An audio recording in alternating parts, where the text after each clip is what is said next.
Now, your father, I actually watched, when I was doing other things, I watched the last interview he did, which he really opened up a lot about. And just like when he would say things that remind me of what's going on in the world right now. I mean, it's just like 2007, and this is still, it sounds like he's talking yesterday. I know. So, and he talks about the planet is fine, the people are effed. The planet will be here, will go away, the planet will heal. Nobody wants to rock the boat, though. Nobody wants to change anything. We're on a nice downward glide. We squandered a great gift. How do you think your father would look at all this that's going on right now? Well, he made a decision, a personal and creative decision to become the person who disengaged from the species. He decided to walk away from it all. When he did The Planet is Fine, that was in 1992 on his Jammin' in New York show. And it was very controversial because, he wasn't saying don't try to save the planet, but he was saying the only reason you're trying to save the planet is because you're trying to save your life, your convenient life. Like, let's just get real about it. Ego. Yeah. Yeah. Like, you're trying to save it so that you're not inconvenienced anymore. And if you really want to save the planet, then we would stop driving cars. Yes.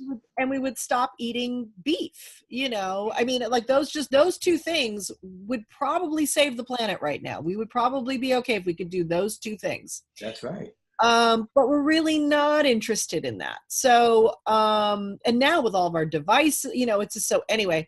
So, he warned us about all of this. He saw it all coming. It's all about greed, and greed is all about ego. So it's all about, I want to make sure I have enough for me and my family. And we really haven't gotten past that. And it's not our fault necessarily. We're hardwired for it. We're hardwired to live in a scarcity mentality because we came up as hominids and as animals, and that's how they lived. And, our brains were evolved for something very, very different than what we're living. So it makes all sense. He said a line which really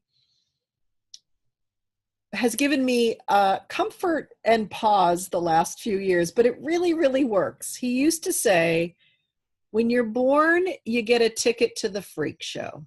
Yeah. When you're born in America, you get a front row seat. And that's all I've been thinking about for the last 2.5 years is this is the freak show on steroids. How much more do we need of this for us to wake up, to really look each other in the eye and say, you're a human and I'm a human, and we need to stop dividing ourselves into these teams and find out what we really, how we really connect. And the only way we're going to do that is by stop listening to the news, stop watching television, and getting off of social media and having conversations with each other again.